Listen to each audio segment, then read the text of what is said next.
Good morning, good afternoon, or good evening to everyone, and welcome.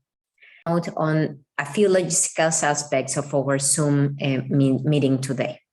My name is Miriam Medel Garcia. I am the Chief of the External Relations Policy and Advocacy Unit in the UNCCD Secretariat. We are very pleased to see all of you today in this first thematic webinar on land tenure and the draft technical guide on FAO's voluntary guidelines on the responsible governance of tenure of land, fisheries, and forests in the context of national food security that we are developing together with our colleagues from the FAO to support you, the parties of the UNCCD, in applying these guidelines and promote tenure security as an essential condition for land restoration and conservation. Before we begin, I would like to just make a few comments on logistics. We are recording the session, so I would formally request permission for all participants to record. The recording will allow us to post the content of this webinar in our social media channels and our website for others who cannot be with us in person today. It will also allow the UNCCD Secretariat to go over what we discussed here today, so we are able to fine-tune our webinars overall in terms of organization, but also to fine-tune and to target even more our work stream on land tenure, which, as you all know, is very important. It's a crucial aspect of the work of this convention. The session today will be in English, but we will have live interpretation in Spanish and French. So you can find at the bottom of your screen different languages if you click on the interpretation icon that looks like a glove, and you can select your preferred language. Our agenda for today consists of 4 speakers followed by the panel discussion. To participate and to ask any questions to the panelists, we encourage you to use the question and answer function, which you find in the bottom of the screen. Your questions and comments will help us get deeper into the topics during the panel discussion. So just to repeat it, we have a question and answer function, Q&A, at the bottom of the screen. We would very much encourage you to post there any questions, comments, suggestions you have on the draft technical guide, on the content of the presentation, and on the way forward. Through the webinar, if you have any technical questions, we encourage you to do not use the Q&A function, but to use the chat function. So if you have any technical difficulty or any technical issue, please post it there, and our colleagues from our ICT department are there ready to assist you. Through the webinar, there will be polls released into the Zoom to answer. Your answers to the poll will help us better understand your knowledge and expertise on the tenure issue and to gather feedback for the technical guide. Before we get into the substance and introduce our first speaker, I would like to launch the first poll so we get started. The poll question will pop up on the screen, and I would ask you to submit your answer by clicking. The question is as follows: how would you rate your knowledge on land tenure issues? Options are no knowledge at all, minimal knowledge, basic knowledge, adequate knowledge, or superior knowledge, expertise. No problem if you say no knowledge or minimum knowledge or even basic knowledge, because we are here to learn together. And that's precisely the point of this webinar, to try to help to support you in increasing the knowledge on tenure issues and their relationship with land degradation neutrality and with land restoration as an essential condition for sustainable development. So please submit your answers. by clicking on the one that best reflects your knowledge. And now, and in a few seconds, we will report back on your responses.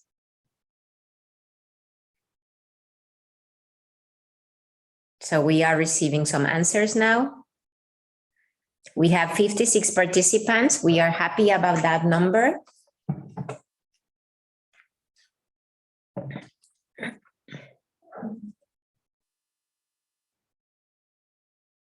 And the results are in. So we have minimal knowledge and basic knowledge as the winners with 36% each, and then adequate knowledge 24%. So hopefully, as I said just a few seconds ago, we will contribute for those with no knowledge, minimal knowledge, to increase what you know, or at least you have some sources of information that you can refer to when preparing your land tenure related participations towards our COP15 to take place in Abidjan, Côte d'Ivoire in May 2022. To begin, we are very honored to have with us Ms. Tina Virmpili, who is the Deputy Executive Secretary of the UNCCD, and she will be delivering opening remarks. Ms. Virmpili has over 25 years of experience in policy analysis and implementation on sustainable development related issues and management at all levels of government. Prior to her position of Deputy Executive Secretary, which is she's relatively new, and I'm very happy because we came almost together, almost at the same time 1 year ago in the middle of the pandemic. Tina served as the Executive Secretary of the Vienna Convention for the Protection of the Ozone Layer and its Montreal Protocol on substances that deplete the ozone layer. She is also a former Minister of Environment of Greece. We are very happy to have Tina with us, and without any further introduction, I will give her the floor. Thank you. Thank you, Miriam. It's a pleasure to join you, and thank you for the invitation. Dear national focal points, members of civil society and observer organizations, colleagues, friends. First of all, I would like to start by hoping and wishing that you and your loved ones are safe and healthy. Thank you for joining us today virtually in this webinar on land tenure. Globally, around 2.5 billion rural people base their livelihoods on agriculture and natural resources. Land is integral to our lives, and security of tenure is often the crucial link to sustained food security and improved nutrition. Improved tenure security can increase investments in sustainable land management practices like tree planting and soil conservation. When tenure leads to increases in investment, higher agricultural productivity and improved food security, it can also create an incentive for people to live in the rural areas and not to migrate. Tenure has also a gender aspect to it. When women and men have equal land tenure rights, women are more likely to invest in soil conservation and sustainable land management practices. How land is managed impacts the climate, the biodiversity, our health and livelihoods.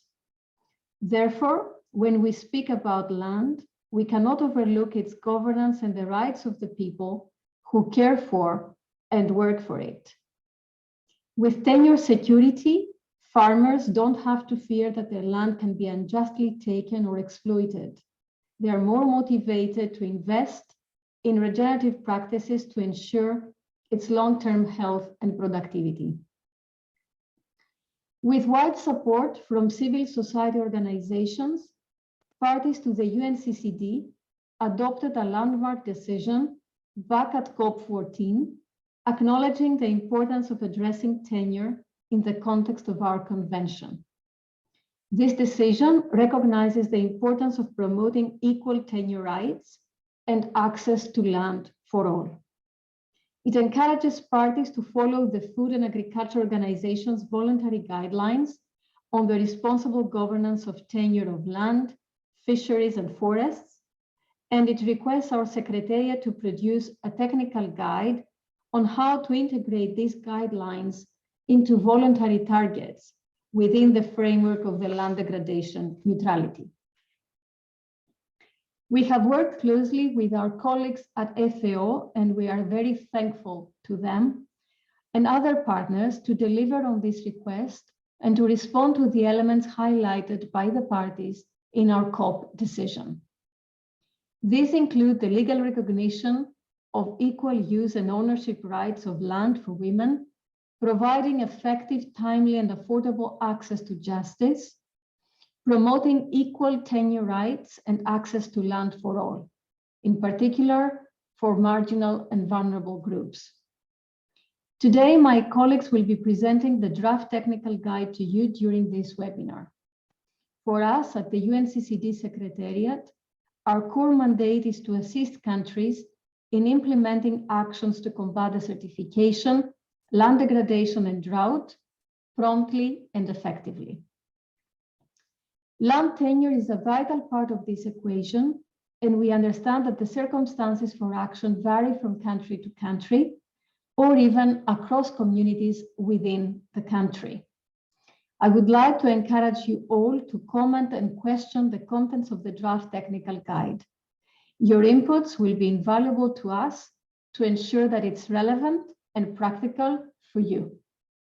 We are here to listen to you and to accept your comments either today or later as written inputs. Our aim, as Miriam has said, is to understand the challenges you may encounter to implement land governance, where tenure is a critical part of.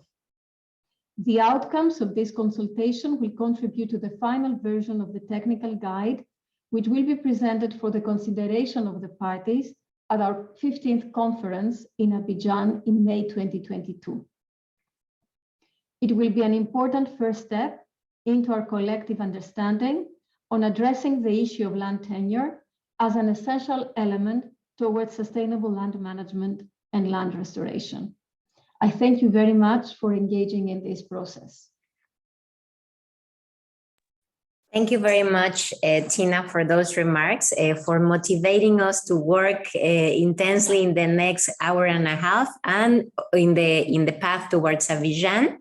And also for reiterating how important it is for us at UNCCD to receive the feedback from the parties to understand their challenges. We are at their service, and we will be very happy to hear back from all of you with regard to what the product that we have put in your mailboxes already and that we will discuss today.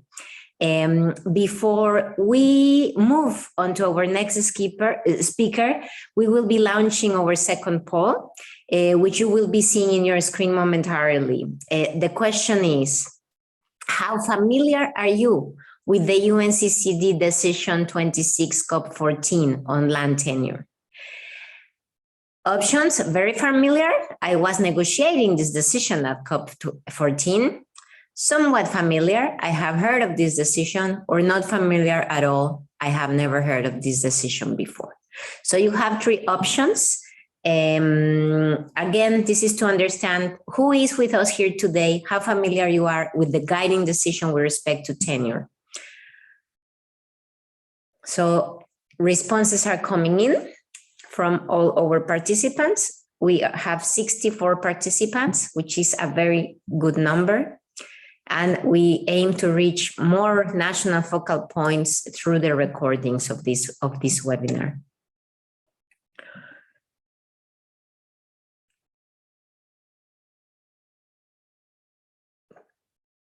Answers coming in. So we are ready to show results. So almost half of the participants are somewhat familiar. I have heard of this decision. Then very familiar, 21%, because they negotiated, they own it, they know it by heart. And then 33% not familiar at all because you never heard of it before. That's not a problem because our next speaker will explain what the decision is all about and what it contains. Somebody is telling us you don't see the poll questions. We are going to work in fixing that. I will now introduce my colleague, Sasha Alexander. Sasha is a policy officer with the Secretariat of the UNCCD, where he focuses on the role of sustainable land management and ecosystem restoration in helping countries to achieve the Sustainable Development Goals, and specifically SDG target on land degradation neutrality, which, as you know, we are the custodian agency for that. He coordinates the publication of our flagship publication, Global Land Outlook, which, by the way, we are about to launch its second edition prior to the COP. And he facilitates the UNCCD's role in numerous global partnerships, high-level meetings, and expert workshops. Sasha, as I just said, will be introducing the decision that brings us together here today. Thank you. Sasha, you have the floor. Thank you, Miriam. I'm very happy to join you today for this webinar on land tenure. And I see from the poll answers, we have a mixed familiarity with the COP decision. And so I would like to maybe provide a little bit of context and background on, as Tina said, this landmark decision as really tenure. We are the only multilateral environmental agreement that has recognized or prioritized tenure security. So if we could go to, yeah, thank you. So let's start with land degradation neutrality, LDN. That should be a little more familiar to all of you. Part of the SDGs agreed to in 2015, and target 15.3 is very specific about restoring degraded land and soil and striving to achieve a land degradation neutral world. Subsequent to that, we are custodians of the indicator 15.3.1, which is aligned with the 4-year reporting process under the convention. For LDN, we have over 130 parties now pursuing voluntary national LDN targets, with almost 100 that have already put these before on their national agendas and have created menus of response actions to address desertification, land degradation, and drought. So LDN has been defined by the parties as a state whereby the amount and quality of land resources necessary to support ecosystem functions and services and enhance food security remains stable or increases within specified temporal and spatial scales and ecosystems.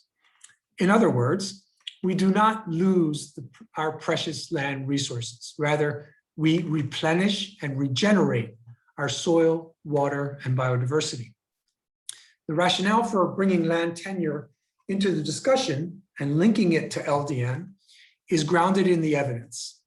In 2019, the UNCCD Science Policy Interface highlighted responsible land governance, which includes tenure security, integrated land use planning, and sustainable natural resource management, as a critical part of the enabling environment to achieve LDN.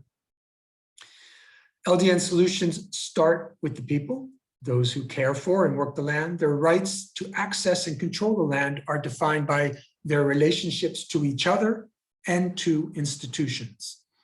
How these rights are governed depends on the policy and regulatory environment, as well as land administration frameworks.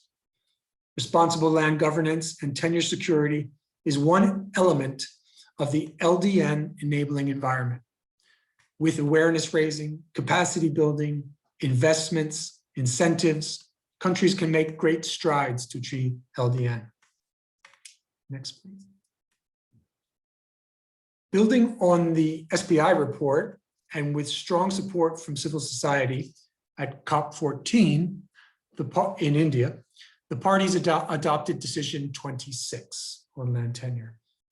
The decision puts forth 3 requests to the Secretariat on policy, on awareness raising, and on reporting.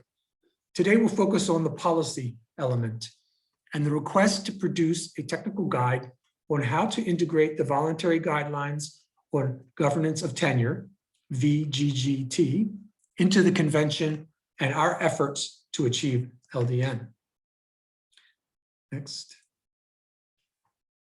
So the decision here states requests in Secretariat and invites FAO and other relevant partners to collaborate to produce a technical guide on how to integrate VGGT into the implementation of the convention and targets on land degradation neutrality, of course, taking into account national circumstances.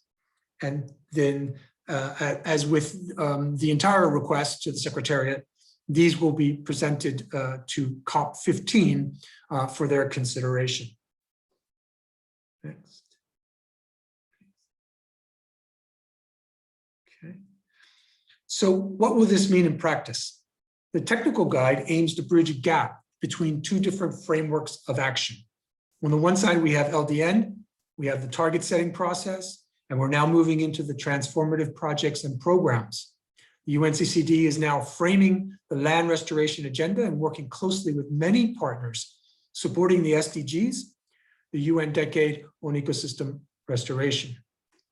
On the other side, we have the VGGT, which my colleagues will introduce to you shortly in more detail.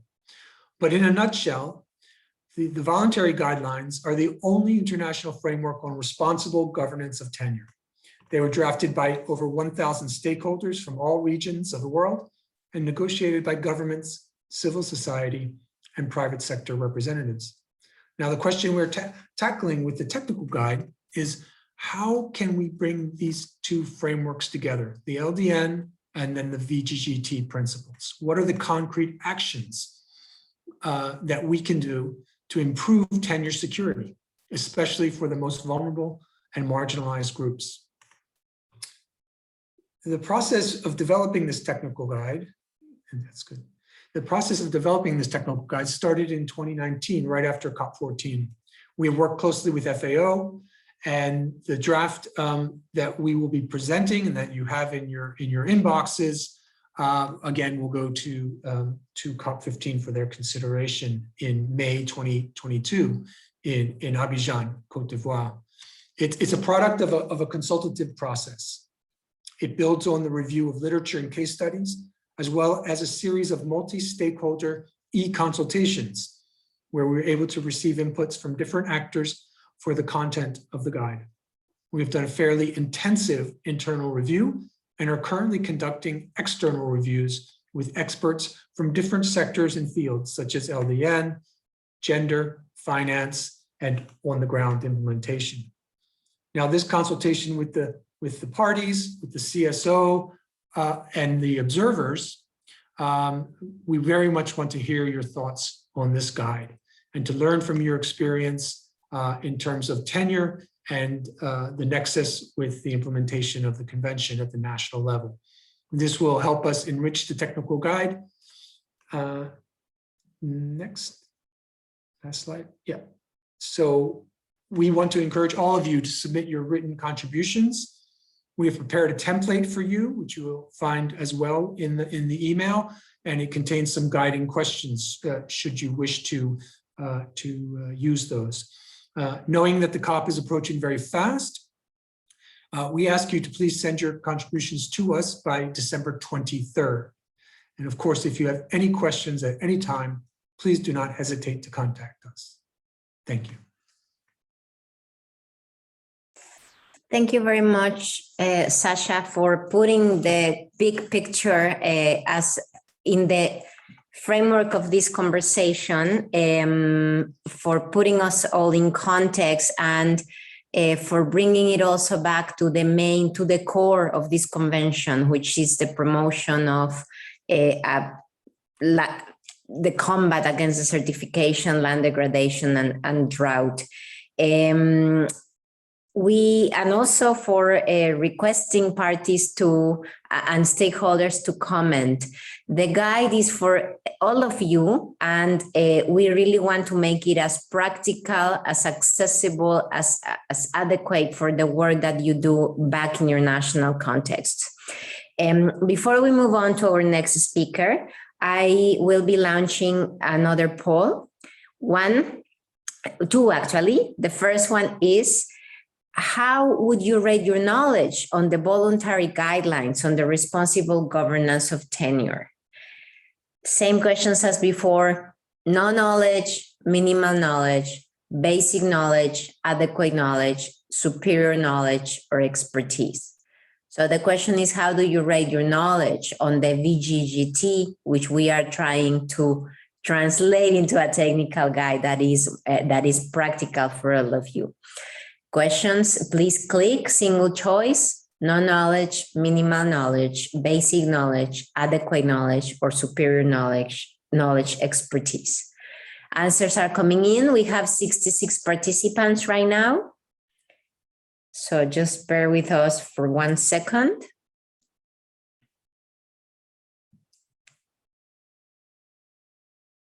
Just let us know. How do you rate your knowledge on the VGGT?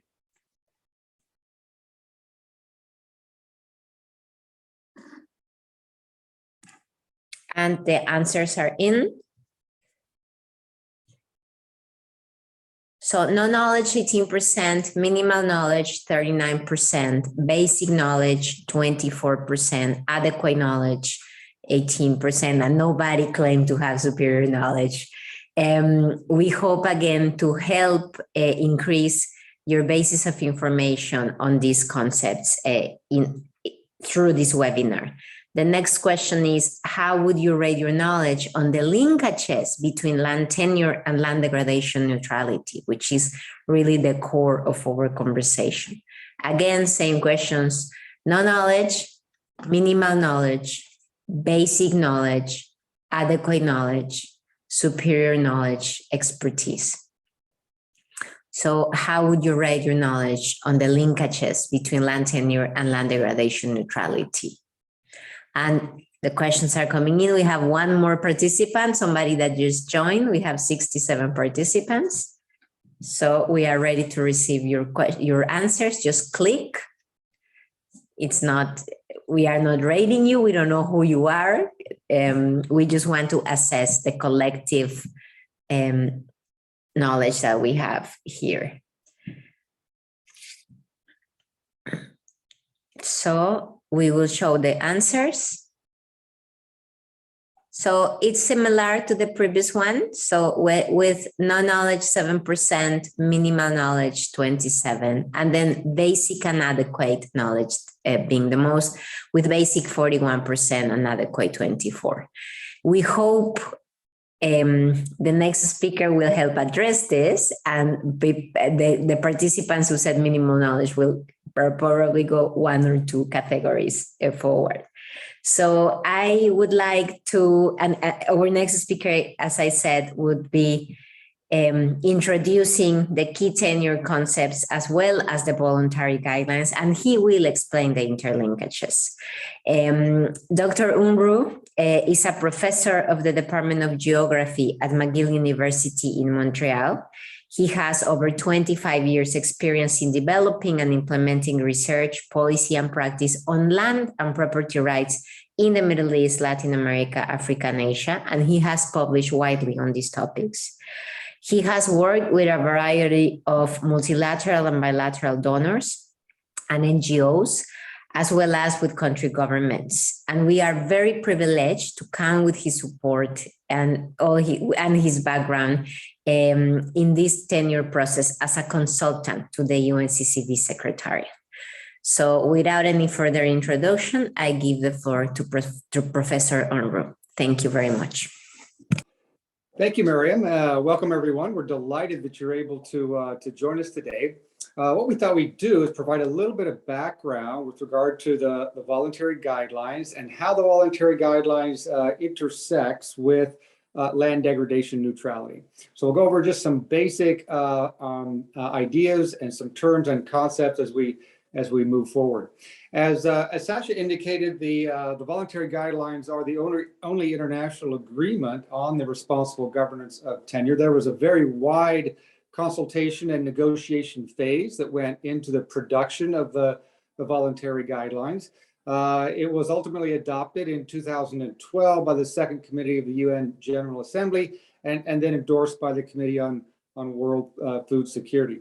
The ultimate point, the ultimate goal of the voluntary guidelines, not only of land, but this includes fisheries and forest, is to work toward the food security for all, for the whole globe at the national level. So there's a number of ways to do this, and approaching food security from a land tenure perspective has proven to be particularly worthwhile. Next slide, please. Generally, there's a couple of important voluntary guidelines principles. Here's 5 of the primary ones. At the top, we have the recognition and respect for all legitimate holders of tenure regimes and their rights. By legitimate, we mean both legally legitimate according to state law, but also socially legitimate for situations of customary law, indigenous law, religious land holdings, etc. So this recognition of legitimate, legally and socially accepted forms of rights is a priority for the voluntary guidelines. At the same time, there is a strong principle to safeguard legitimate tenure holders against violations. So violations about evictions, forced displacement, violations on inheritance, gender rights, etc., is a very strong aspect of the voluntary guidelines. The voluntary guidelines seek to provide guidance with regard to the production of justice and dispute resolution mechanisms for different land and resource problems. All societies across the globe have disputes regarding land and resources. And so the priority here is to provide access to justice and dispute resolution mechanisms to resolve those disputes peaceably by way of institutions. Institutions are just simply sets of rules accepted by society and the state. So in that regard, there is another priority to prevent disputes from becoming violence. So to have adequate access to justice for all actually works strongly against disputes escalating into violent outcomes. So those are our 5 primary principles of the voluntary guidelines. There's a lot more there. If you look at the guidelines, we can unpack those, and there's a lot more detail to read about. Next slide.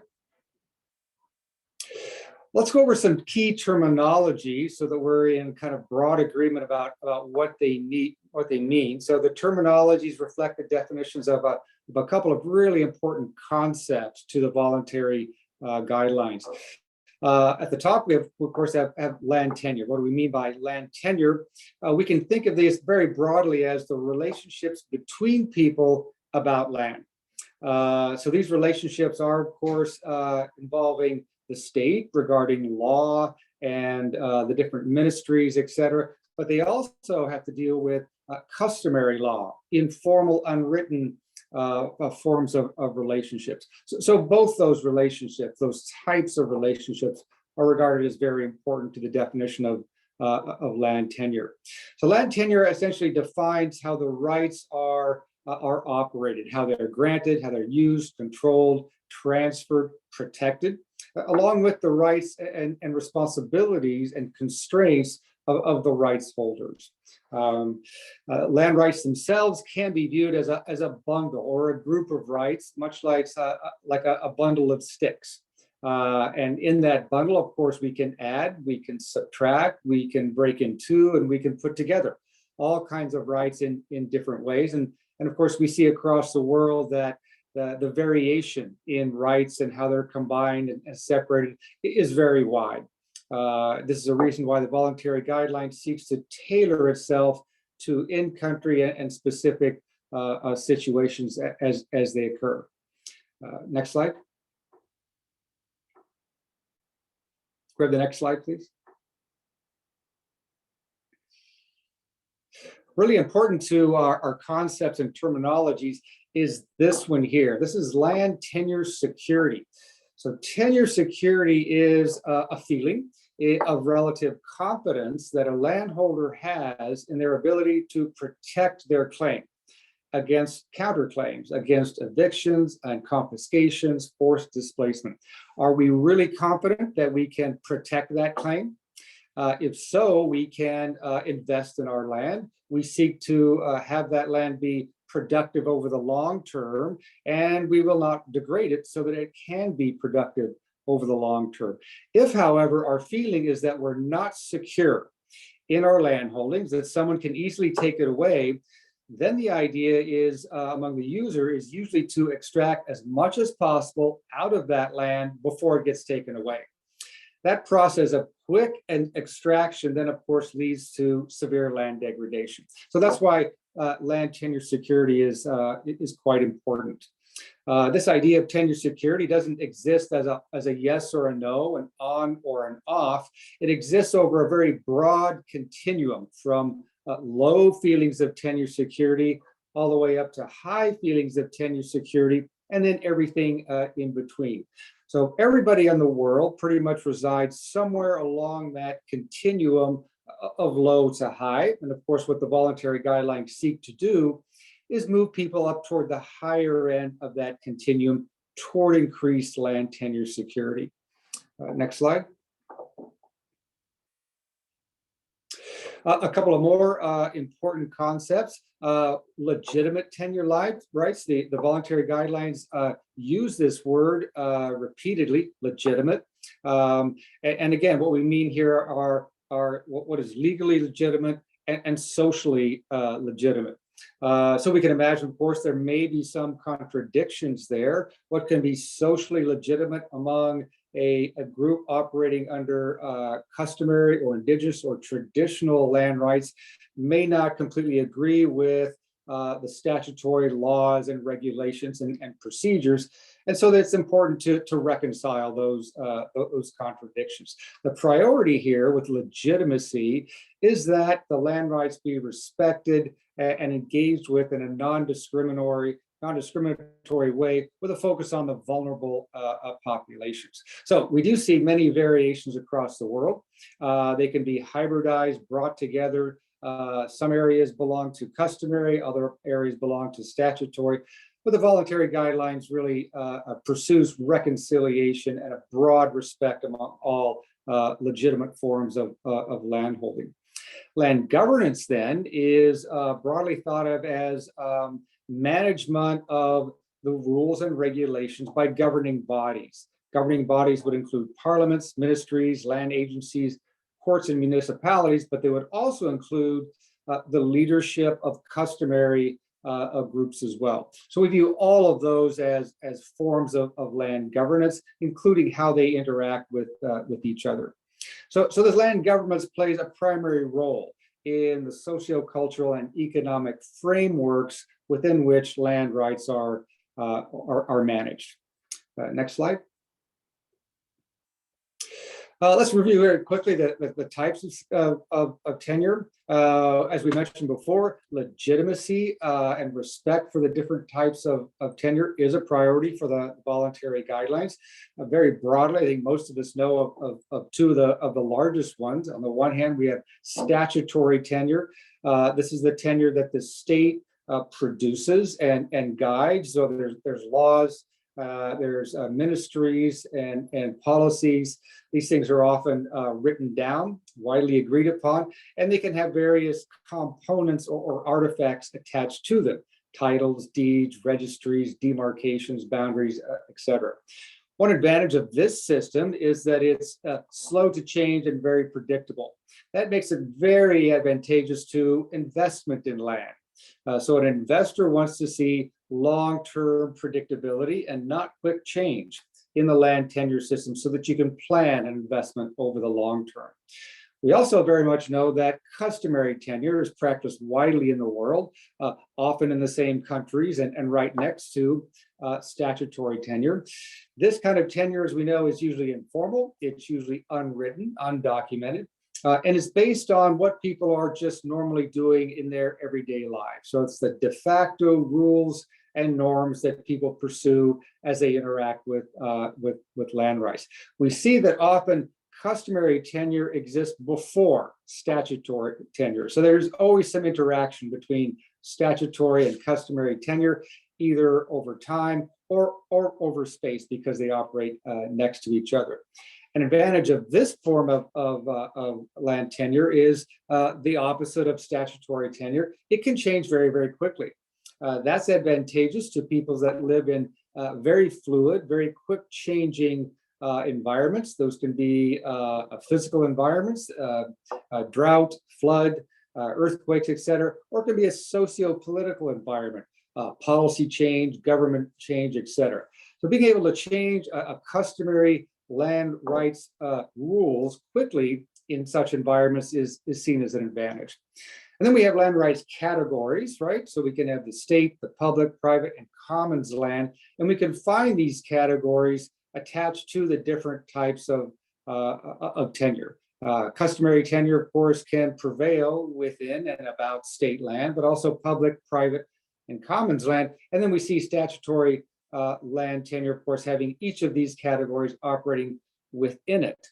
That means that these categories themselves have different rules for access, use, and rights, and how those operate within the different tenure systems. Next, please. So here's a graphic that brings a couple of these concepts together. At the very top, land governance, again, operated by governing bodies of society. So this can be customary leadership institutions or institutions within statutory society in recognized government.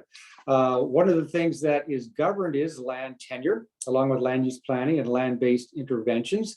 And within land tenure, we've got the right to use, access, and control land through regulations and policies. And then below that, we have different ways of operating these rights. They can be communal indigenous, through leaseholds or renting. It can be through a nationalization process, or for a private or freehold arrangement. Next. Broadly then, the interaction between voluntary guidelines, land tenure, and land degradation neutrality, as we seek to avoid, reduce, and reverse land degradation, revolve primarily around notions of tenure security. So again, tenure security encourages land conservations. If we're secure, we take care of our land. It's productive over the long term.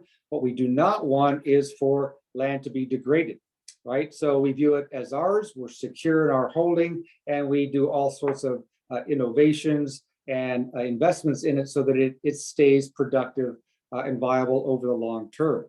The opposite of that, tenure insecurity, again, that creates a process by which we try to use up as much of the land resource as possible before we use it, before it gets taken away, so that at least we get something. So that's the logic. And that logic then, of course, creates land degradation. If we see degraded land, often we can see land that is so degraded that it's been abandoned. You can no longer use it. Frequently, that is the result of disputes or conflicts over land that are unresolved. And so you have the different claimants to the land all racing to use the last part of it before it gets taken away, or they can lose the conflict. So if we see abandoned land, often there's a conflict underway there that's unresolved. And so that can be a priority in terms of avoiding that or reversing that for land degradation neutrality. So those are the primary ways that the voluntary guidelines and land tenure interact with land degradation neutrality. The technical guide, of course, unpacks and describes this in much more detail. And we would very much appreciate you supplying your comments and suggestions on the technical guide. Thank you very much. Thank you very much, John, for bringing us closer to the concepts that we need to understand and for making evident the linkages between LDN and tenure. Also, I think it's important that we start considering how, although this is so universal and the voluntary guidelines have this merit that they are the only universal approved instrument that there is, we have to be very country specific, and our responses and our interventions have to consider the national, the regional, and the local context. Before I move on, I just want to remind all participants that if you have any questions on the presentations, please submit them through the Q&A function, and we will seek to address them during the panel discussion. I want to also thank Saida from Venezuela for her comments, and really to encourage her and every other delegates to submit your comments in writing, so we can bring them into consideration when we are preparing the final version of the technical guide. We will now be hearing from our dear colleague and partner, Aurélie Bray, who will be presenting the draft technical guide. We have been very privileged to work together with her over the past year, or actually in my case the past year, but other colleagues in the Secretariat from before then, in preparing this technical guide under very difficult circumstances, because it has been throughout the pandemic. But I do believe that we are enjoying a great collaboration with FAO, what every member state wants to see, which is the organizations working together and complementing each other. And I'm putting forward this product for all of you. For all of you consideration. Aurélie is a land and water officer at FAO's Land and Water Division, and where she focuses her work on mainstreaming governance of tenure into integrated land management. So we could not have a better partner for this. She has been supporting governments and civil society organizations to the implementation of the VGGT and tenure-related projects at national, regional, and global levels. I will now give the floor to Aurélie. Thank you very much, Miriam. Thank you for your kind word. And yes, it's great to be two institutions to pool resources and strengths together to give life to the decision of the parties of UNCCD. And thank you very much for the opportunities to present today to the UNCCD focal point, the CSO members and observer, and I am very much looking forward your comments and our exchange on this draft technical guide. We can go to the first slide. Thank you. So the scope was given as expressed by Sasha by the decision 26 of the parties, and it has been confirmed, the implication of FAO has been confirmed through an exchange of letter between the Executive Secretary of UNCCD and the Director General of FAO. Soon we have also had the chance to have the Switzerland as a partner through the SDC, who has providing funding to bring to life the process that was highlighted by Sasha. Early in the process, in February 2020, we met with UNCCD for us in FAO to ensure that we understand what is the need and request from the parties of UNCCD, and also to understand well who we would address with this technical guide. It's how the decision, the main audience, the primary audience was defined as the policy and decision maker, and as a secondary audience, the land administrator and potential beneficiaries. For us in FAO, we have challenged ourselves somehow by deciding also that this technical guide would not be a classical technical guide as we have on the VGGT, meaning that it would not go into technical depths, but rather giving a 360-degree view on this LDN tenure linkages and how it can be considered, and to provide, to go further session, advice for all the audience to have further technical support if needs be on all the points that are given in the technical guide. So the technical guide is really an overarching technical guide, if we could say. Next slide, please. So Professor Unruh was just presenting the 5 general principles to the voluntary guideline, and as the second side of the same coin, the voluntary guideline also comes with 10 principles of implementation. So it's a bit the what and the how. And this how is also key when we talk about governance, responsible governance. So it basically builds on governance principle of human dignity, no discrimination, equity and justice, gender equality, holistic and sustainable approach, consultation and engagement, rule of law, transparency, accountability, and continuous improvement.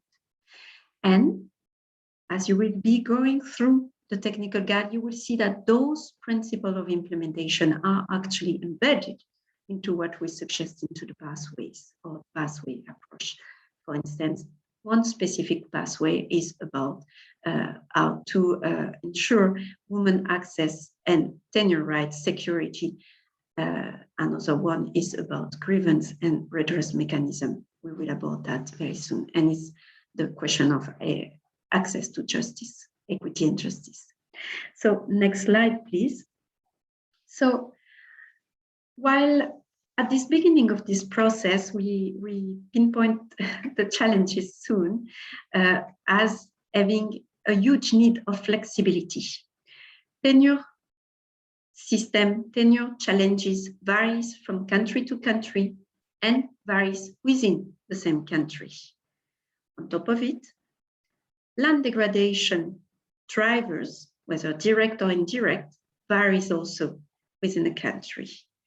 And here we are working well on this intersection. Thus, the approach we were retaining for the technical guide needed to be flexible.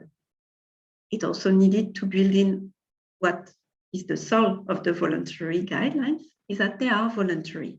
The VGGT, as it is indicated in their scope, as negotiated by the country, can be turned into, can be integrated into the legal and policy framework of the country, but this is upon the decision of the country, and through also consultative process, participatory process within the country. The technical guide needed to be action-oriented. It is to support the parties who have LDN initiative to see what action can be inserted within the LDN initiative to support addressing challenges they have with tenure that may prevent the LDN initiative to bear all the fruit of the effort. So in this, it address you will meet in this in the various pathways series of possible action, possible activities to be implemented either at national or at local level, being mindful that this is also the two levels in which operates LDN initiative. And I say all the pathways are rooted in the COP decision and in the VGGT principle, whether general implementation or the specific guidelines that then the VGGT contains for all the usual tenure issue that can be met by country, meaning, for instance, market, how to transfer rights, and so on and so forth. Next slide, please.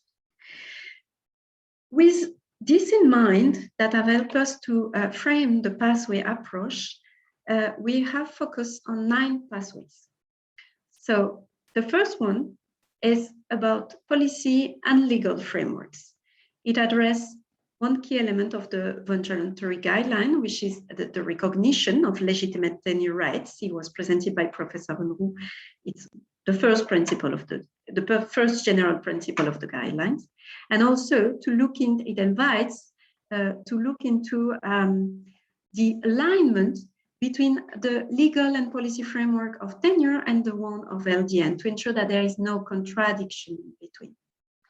The second pathway that is deeply rooted into the implementation mode, the implementation principle of the voluntary guideline is to invite to have a policy coordination mechanism, particularly through the multi-stakeholder platform, multi-stakeholder in the sense that they invite all sector and they invite all type of actors to participate in these processes, particularly when there are review of policy and legal frameworks, and also to encourage to interoperability of data in order for the country, the governments, to have the most informed decision to develop their land degradation initiative. The third pathway looks into women's tenure right, access and security of tenure, and gives particular possible activities at the level of the policy, the legal, the organizational framework, but also capacity development and specific access to justice for women, both at national and local level. There is then a fourth pathway, which is about grievance and dispute resolution mechanism. So its grievance is about how to track claims that can happen during an LDN process and how to resolve those claims, the dispute resolution mechanism. This is particularly important as LDN initiative may change the value of land. And when value change, there could be also renegotiation of tenure rights on the ground. So if we want to consider legitimate tenure rights, it is important to give access to justice, particularly to the most vulnerable. The fifth pathway look at how to integrate tenure into land use planning. And this is particularly key. We saw this is an important tool when comes land degradation neutrality. So it invites to do so by considering legitimate tenure rights, assessing what are the legitimate tenure rights, but also ensuring the possibility of informed participation to legitimate tenure rights holders within the integrated land use planning process. The sixth pathway look particularly at land administration tools that can help to address land fragmentation, land abandonment, or land access. In this case, land abandonment we assume that there is still a claim of tenure on it, but the land is not used. And land fragmentation is, of course, in the case that it is a land fragmentation that is due to either inheritance that is not chosen. Sometimes land fragmentation can be a risk management strategy. So it's in the case of it's not chosen. Those two specific land administration tools are, we advise them on public and on private lands and public lands. And they are about, the two tools are land consolidation and land banking. Then the three last pathways look at tenure system, as was presented by Professor Honorou. And in each is the question on how to recognize and record legitimate tenure rights. Alors, on public lands, and here the technical guide will give further advice on how to think recording system at national and at local level, and what could be the procedure at local level to record legitimate tenure rights on public lands. Also, in terms of commons, so or collective land. And in this case, it will give advice on how to recognize and record those commons, but also how to think about local governance mechanism to ensure that within the commons also there is sustainable natural resource management. And then the last pathway looks at the private lands. Private lands covers a huge variety of actors and type of, it can go from smallholder to large holding, it can go to owners that work directly their land or person that access land through a lease agreement or other type of agreement. And it can be also influenced by value chain actors. So not having directly the land, but by having specific contract farming and so on and so forth, where can be actually integrated specific land, sustainable land use and management practices. So the next pathway look at national and local level, again, on a series of possible activities to address this variety and to increase the uptake of sustainable land use and management practices. Next slide, please. And so when I was saying that it is an approach that we have tried to develop with the technical guide and with this pathway, we will go a bit together in this graph. Probably at the beginning of an LDN initiative, what will come will be an assessment of what are the drivers of land degradation to be targeted at national level, whether in a particular targeted intervention area. And to that, what we advise is to place also a land tenure assessment with a gender assessment. So to understand what are the legitimate tenure rights in the area, if they are recognized, not, what is the situation in terms of tenure. Through this cross assessment, then what we advise is that there are 4 pathways that are by nature more universal. So of course, what we said before is still valid. It is country, place specific, but those 4 pathways, as a practitioner, I know that most of the time all the time are needed. The first one, because it helps to have sustainability into the process by having the policy and legal framework review to ensure that then after recognition of legitimate tenure right or what is on the ground can be integrated on within this pathway, along with the notion of having targeted coordination mechanism, having also securing women's rights, and having also the capacity to have grievance, accessible and transparent grievance and dispute resolution mechanism. The rest of the pathway are more context specific. So meaning that depending on what will be your assessment of the drivers of land degradation, for instance, let's say that the drivers are a problem of deforestation, and this happen on public lands, then through these 2 elements, there could be a possibility to start looking at what possible pathway can be activated.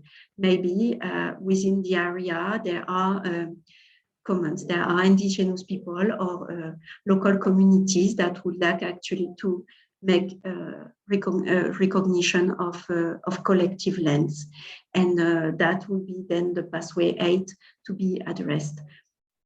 Or there is a need to reinforce the practices of designing and implementing tenure responsive participatory land use planning. And so all this is a bit through the analysis that will be done in each LDN initiative that you may have, that you can do the analysis of what could be interesting pathway to tackle, and with the technical guys seeing what type of activities can be interesting to support your LDN initiative. So with that, I'm very much looking forward to the discussion and your question, and thank you very much for the opportunity. Thank you, Aurélie. And I mean, I think this is great. I kept taking notes. Even though I have been working on this for quite some time now, I'm always learning something new.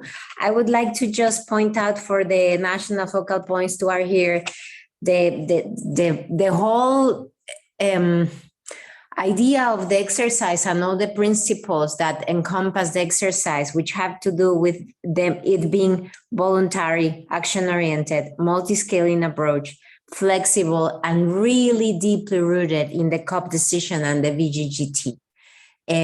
We understand very well after Aurélie and John's interventions that, yes, this is very important to have to have some agreements and to decide on some way forward related to tenure, if we are going to utilize land degradation neutrality as the opportunity, we're going to seize the opportunity that LDN provides or presents to us with relation to achieving sustainable development goals, and specifically, but not only goal 15, but at the same time, we have to do it in a flexible manner, and we have to be very mindful of the different national contexts and even local context.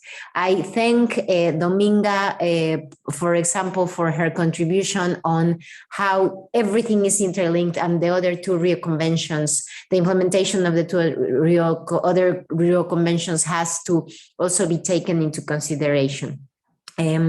I invite all of you to ask your questions. This is the moment to talk to the panelists, to ask them whatever any question you may have, and they are here ready to answer. Before we go into that, I would like to launch two more polls, the last ones I promise, to get a little bit of a better understanding on of your different national contexts. So the first question is, which of the 9 pathways you find most relevant to your national context? Pathway number 1, enhancing policy and legal frameworks. Number 2, establishing targeted policy coordination mechanisms. Number 3, securing women's tenure rights and access to land and natural resources. Pathway number 4, designing and implementing tenure responsive participatory land use planning. Pathway number 5, setting up accessible and transparent grievance and dispute resolution mechanisms. 6, supporting LDN through land administration tools. 7, recognizing and recording legitimate tenure rights on public lands. 8, recognizing and recording tenure rights for the sustainable management of commons. Or 9, allocating and strengthening rights and duties on private lands. So what is the most relevant for your national context? And I know, as opposed to this morning, the audience we have today is more Latin America and the Caribbean, but also Africa. These two regional annexes of the convention. So what is, and of course we have also participants from other parts of the world.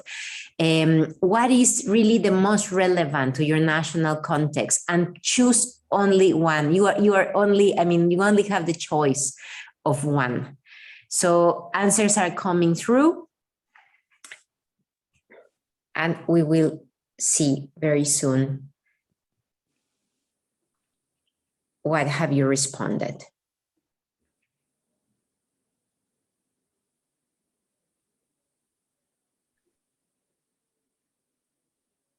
So we will now see the result of the poll.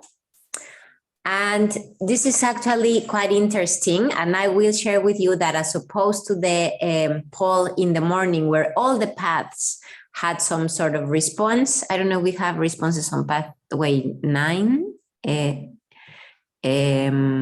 But no, we don't. So everybody in this webinar concentrated on the first 6 pathways, being pathway number 6, the one that has attracted more attention with regard to the relevance for your national context, but the others on the policy and legal framework, on policy coordination, on women's rights, all the rest are also on grievance mechanisms. All of them were marked by all of you. We will go to the next question, which is a little bit different. So it's also about the 9 pathways, but the question now is, which of the pathways you think may be the most challenging for your national context? So this is not about the relevance. Maybe the same answer, may not be the same answer. This is about how challenging you think is going to be to implement which pathway you think is going to be most challenging to implement. And Pathway number 1, enhancing policy and legal frameworks. Pathway number 2, establishing targeted policy coordination mechanisms.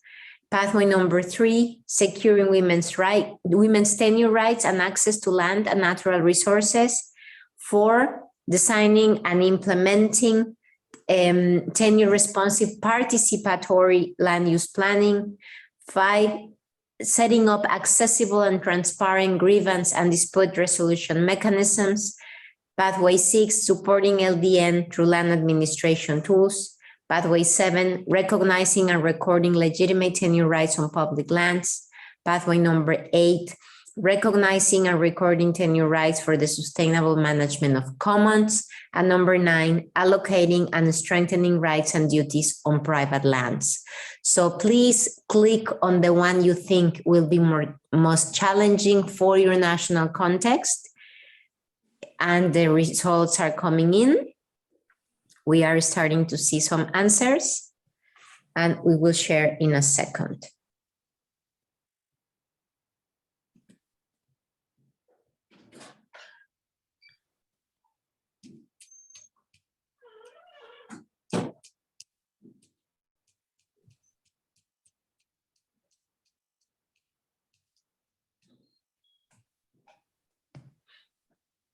Okay, so we are ready. And we see some majority on pathway 2, policy coordination mechanisms. I understand that very well. It is sometimes very difficult to have different governmental institutions, agencies to coordinate, and then have the different levels of government to coordinate. And then we have also in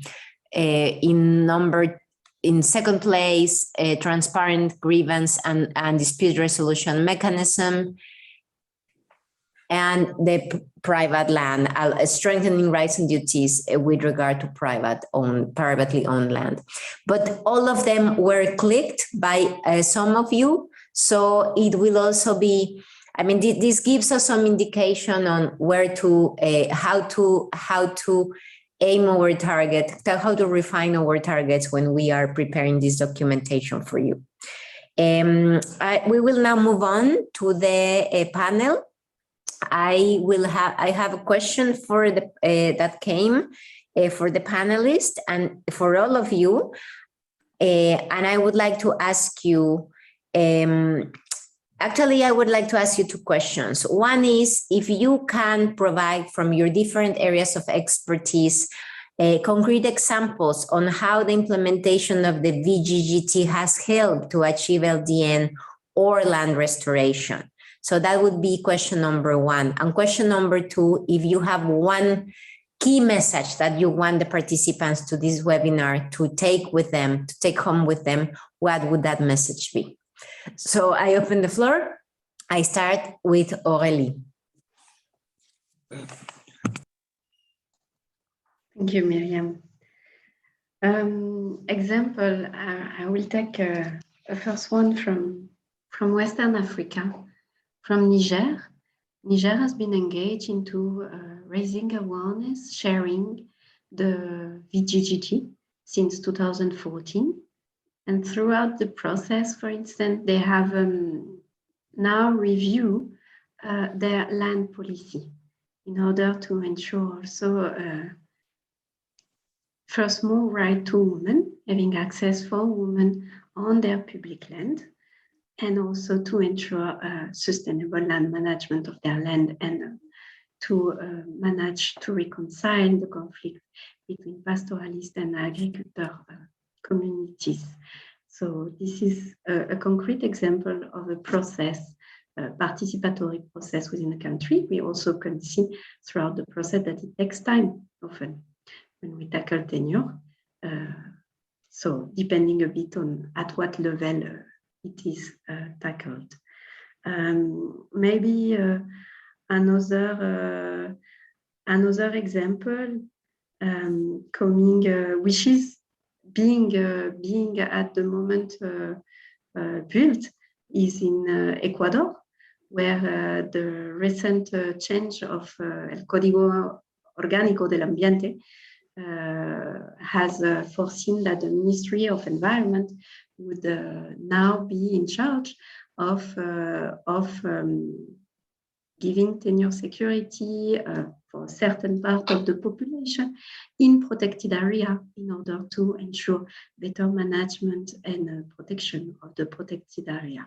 And this is also a work that is where FAO is engaged with the country. In Latin America, there will be also numerous examples, but I will stop there and happy to exchange further if other questions. Key messages is that this technical guide is fully in line with the voluntary guideline. It's voluntary. It's an approach rather than anything else. It's an invitation on when you have LDN initiative, how to consider tenure. And the whole rationale behind that is how to make sure that investing on LDN initiative, we can gather as much fruit as possible by not having persons that are left aside because of not having legitimate tenure right recognized, or because of potential conflict that may arise by having overlooked this issue. Of course, the technical guide is just the first step. Then there will be a lot of needs for future implementation. And on that, I think the whole system here, we will be standing ready to support country. It's also, I think, within this and the process, for instance, we had in 17 countries in Africa of capacity development process recently, we see that there is a lot of resource in the country. There is a lot of solutions that are already existing, and enhancing the exchange in between countries is absolutely key for each country then to design their own solution. And there is a lot of technological solution out there also that can help. And of course, whenever neutral brokers are needed, as UN system, we stand here. So that would be my key messages for the parties. Thank you.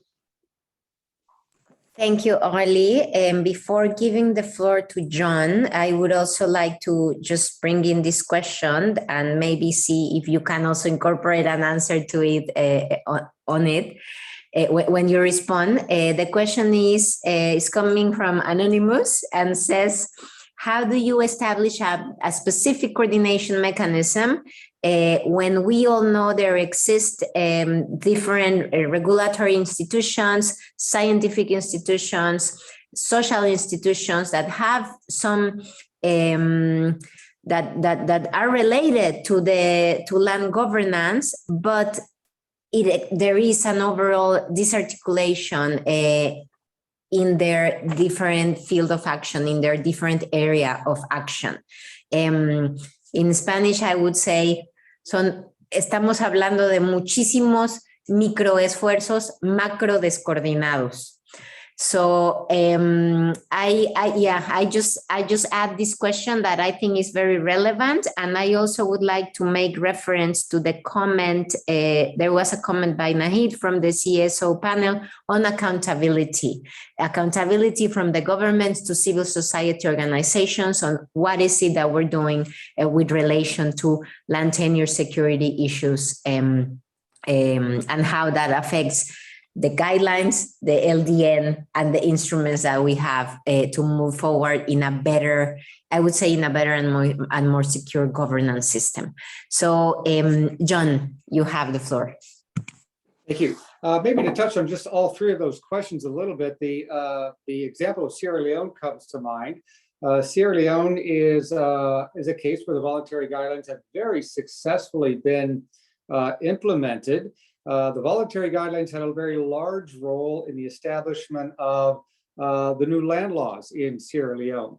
So with regard to accountability and flexibility and the kind of guidance notion that one commentator provided, it is voluntary in the guidelines, but when the guidelines are used to then establish law, well, then of course it's law.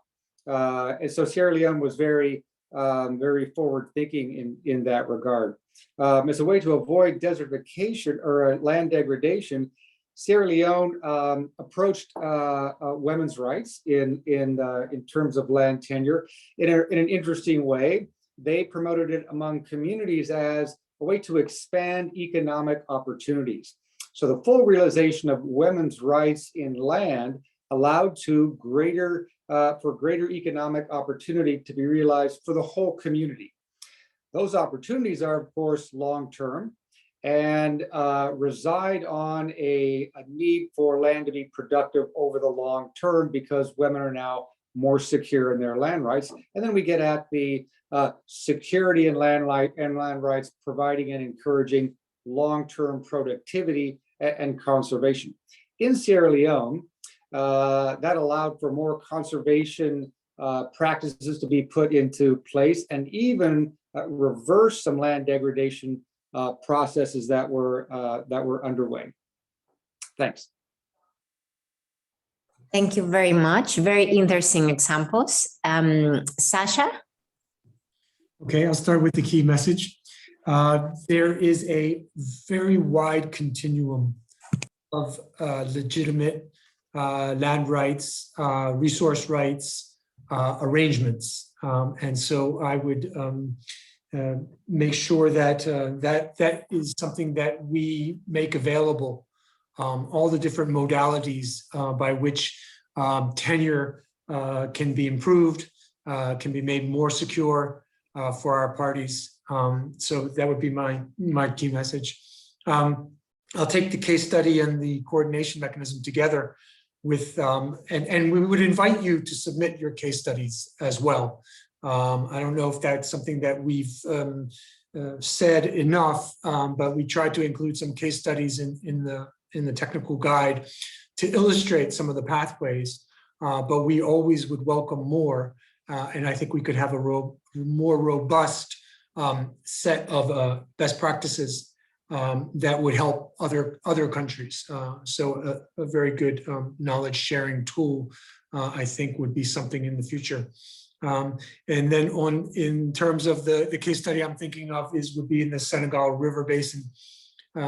So it was several countries in the basin were Senegal, Mali, and Mauritania. And they all engaged in multi-stakeholder platforms.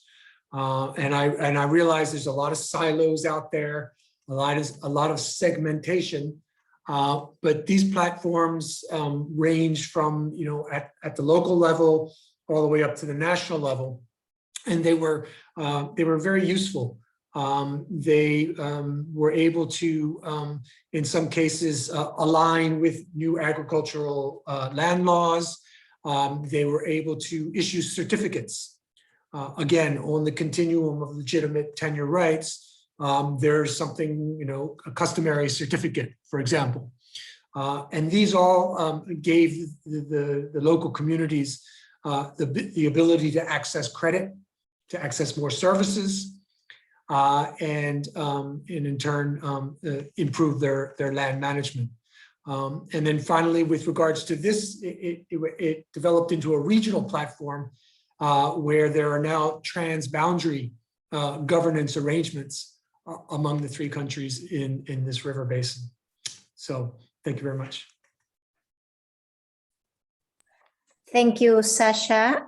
We are almost at the end of the time that we have allocated for this seminar. There were a couple of more comments that came through in the chat and in the Q&A. For example, there is a strong focus on legitimate tenure and high security on tenure, the issue of squatting and insecure tenure, how will this impact the guidelines? And these are real issues in my country. I would like to hear more on this matter. This came from Patrick Watson. And then we're talking also about Yamil Madi Toheiro had a comment on large-scale mining activities and large-scale logging. Clear land tenure has not by itself prevented land degradation. Which are the alternatives to avoid degradation by these activities in areas with little government presence? I think we will not have time to go back on this at this point, but these comments are, I want to assure you that we are taking them on board, we are reflecting on them, and we hope to be able to incorporate some answers to this into the guide when we present the second draft. I would very much like to encourage you to submit your comments in writing to us before December 23rd. So we can as well reflect on them and incorporate and make the guide as accessible and as useful for all of you. I had said that we were not going to have more polls, but I lied. We will have 2 polls, just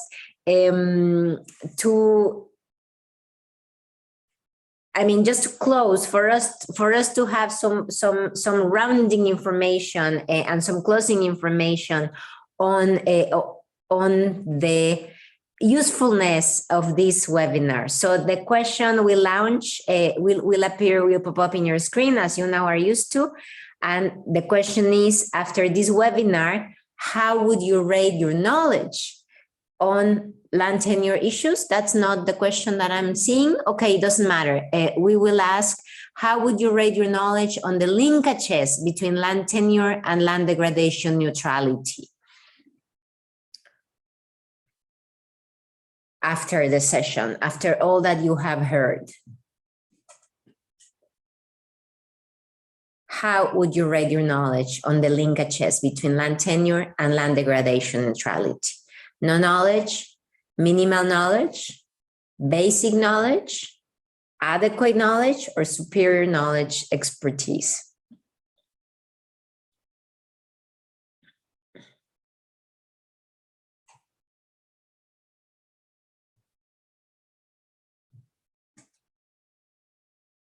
And we are seeing the answers now. Well, this is quite an improvement from the question we had, the same question that we asked at the beginning of the webinar. So we have moved to basic knowledge and adequate knowledge quite a bit. Then are we going to ask the second question? Yes. So we're going to ask, the final question is, how would you rate your knowledge on land tenure issues in general after this webinar? No knowledge, minimal knowledge, basic knowledge, adequate knowledge, or superior knowledge expertise?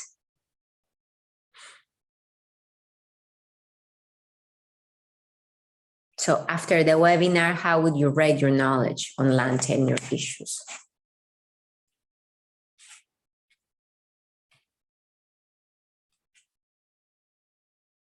And the answers are coming. We are ready to show results.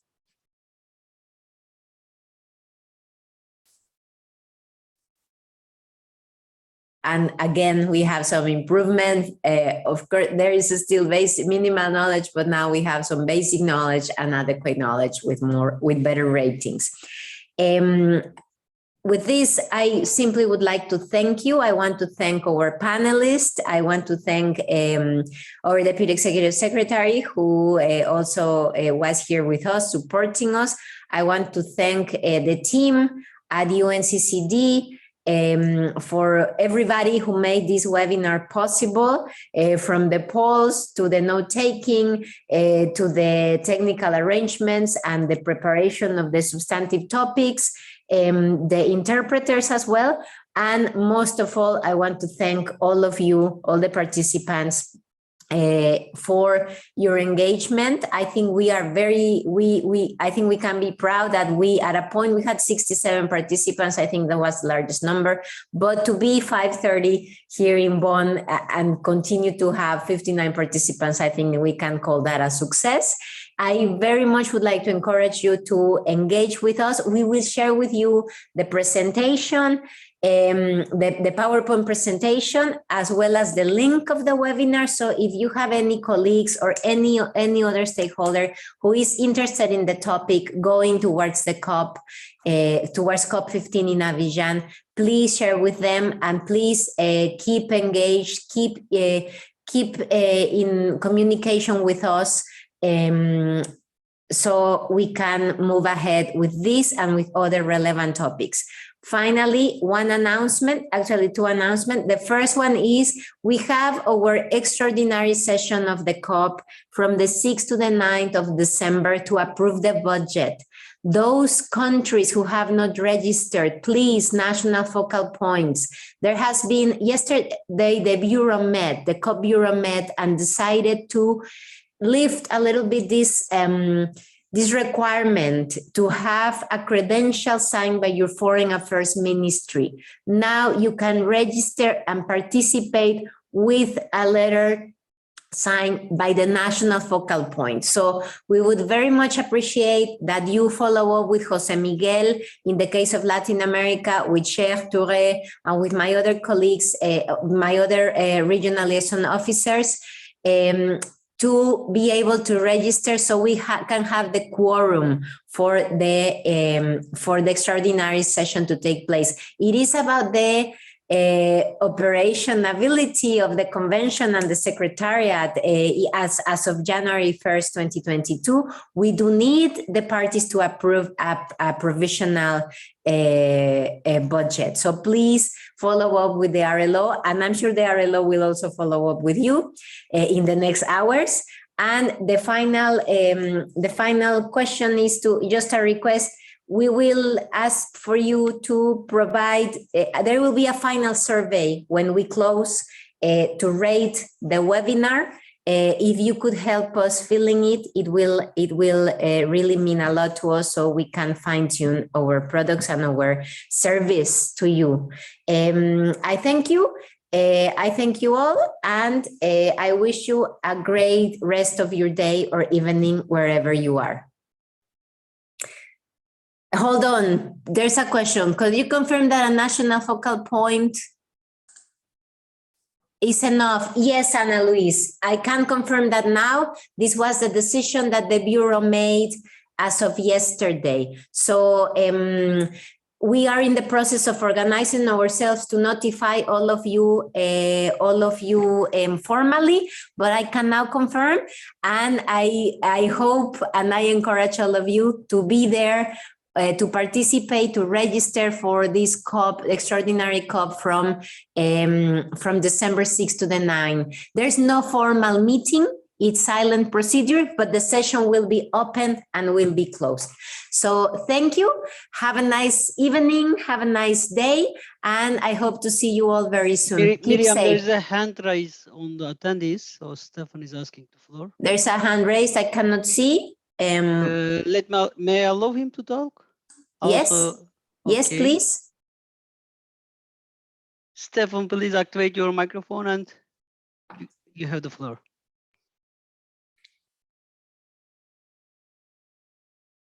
Stefan? Stefan, do you want to tell us something? I guess not. Okay, Well, I gave the floor also Kobango now, so maybe he's also raising his hand. Okay, I think they are not speaking. okay, well, anything you need, you know where to find us. We are here for you. Have a nice evening. Goodbye.